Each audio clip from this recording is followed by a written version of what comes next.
All right, so this goes down in March. Yeah. What happens down in Goliad at this time? I mean, so March 6th, what's going on in Goliad? Well, they know the Alamo's under siege, so they're very anxious for all of their friends over in San Antonio. Sure. But they also know that Urea is heading up toward them. And what Fannin does is he sends a detachment down to Refugio, which is south of Goliad, as kind of a go down there and see what's going on. Poke around, see where he is. Poke around. And he gets down there and he runs into this reconnaissance and force, which is commanded by a guy named King, is captured. And then Fannin says, well, King hasn't come back. Send another detachment down there to see what happens. And they get in a firefight, and a lot of them are killed, but some of them just sort of abscond across the prairie. But clearly the Mexicans are on their way to Goliad. Well, it's clear to everybody except Fannin. Wow. And he's up there in Goliad saying, well, why are none of my guys coming back? And finally it snaps him, it's because they're being killed, dummy. Well, wow. By this time, and remember what we said the other day, if the Alamo falls, and the Alamo doesn't even have to fall. Yeah. The Alamo can just be besieged. As long as those people are bottled up, they're, they can't do anything. They can't do anything, yeah, they're neutralized. So the Mexicans could very easily outflank Goliad. Sure. And Fannin knows this. He's not a dummy. He knows he ought to withdraw, but his orders are hold the fort. Oh boy. And he said, if I don't follow my orders, people will say bad things about me. But eventually, we were talking about Washington. On March 1st, representatives. We're going to get to that. Well, we can't talk about this in a vacuum. Okay, all right. Well, but very quickly, Sam Houston is named commander. He goes on March 1st. March 4th, actually. March 4th for him. Okay. But he rides down to Gonzales because he knows that there's a relief force down there. From Gonzales, he writes a letter to Fannin saying, for God's sake, Fannin, get out of there, pull back to Victoria. Well, he's very relieved, Fannin is, because he finally has a grown-up to tell him what to do. Sure.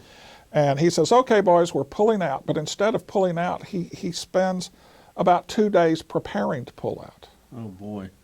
And when he finally has all of his men assembled and his gear and everything, he begins to make the march to Victoria. It's about 27 miles. Yeah, it's not that big. It's not that big a deal.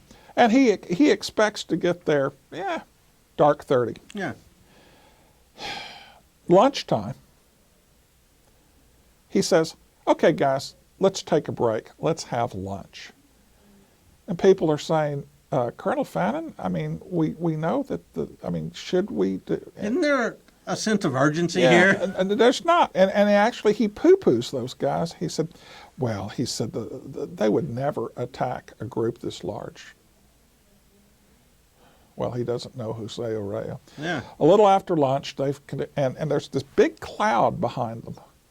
And the cloud gets closer and closer, and when it's dust, and it's Mexican cavalrymen pursuing them. Absolutely. And this is a nightmare scenario for the Texians because they're out on the open prairie. Oh, yeah. And why is that such a deal? Because they are armed, for the most part, with long rifles that are painfully slow to load. The Mexican brown bess musket can fire 3 times for every once a rifle can fire. Correct. And it's the very rifling inside the barrel that makes it so slow to load. It makes it accurate and it gives it range, but it's slow to load. If somebody's charging you with a lance, you're going to get one shot. Well, you hope you have some natural cover or some man-made cover, like you had at the Alamo. Sure. But they got nothing. They are standing out on an open plain, and the cavalry is coming, and all they can do, really, again, very Napoleonic, is form square. Now, what I'm talking about is they form a square with their bodies. Yeah, the military formation is square-shaped. Yes, and they've got their cannon at the corners. That makes sense. So they're kind of little people fort. A people fort, and that holds off the cavalry. But during the day, the infantry comes up. And Araya... That big square is now a big target. Now it's a big target, Okay. and Araya... And again, we give high marks to Araya because he tells his snipers, armed with British Baker rifles, Yeah. he said, okay, I've got some targets for you. First thing you do is shoot the draft animals. Wow. So shoot the oxen, shoot the mules, anything that can haul anything. That's right. Wipe them out. We've got these guys where we want them, and we want them to stay Shoot there. their tires out. Shoot their tires out. After Wow. you've shot all the draft animals, shoot the artillerymen. After that, shoot the officers. And it's about this time that Fannin takes a 75 caliber round to his thigh. Thwack. Thwack. He's wounded, but and everybody says that he, even though he doesn't have a lot of moral courage, he seems to have tremendous physical courage. Yeah, personal courage. He puts his body on the line, and of course people respect him for that, but Doesn't that pretty much collapse Texian resistance? Don't they give up out there in that field? well, not that day. Okay. Not that day, and it's a pathetic story because that night they're still in the square, and they say they hold the council, have everybody together, and says, okay, what do we do? And there's some suggestion that they should sort of turtle over to Coleto Creek, where they might have a better defensive position. But to do that, they have to abandon their wounded to the tender mercies of the Mexicans. Yeah. And they said, no, we're not willing to do that. And they said, okay, we'll stay put and see what tomorrow brings. Well, what tomorrow brings is that during the night, Urrea has brought up a howitzer. Oh, no. Now, for people who are not familiar with a howitzer is a piece of artillery that fires in a Short tube, high trajectory. high trajectory. Okay. And Urrea does something that's actually kind of classy. He fires a length of chain over the square. So imagine you're here in the square and you hear this going right over your head.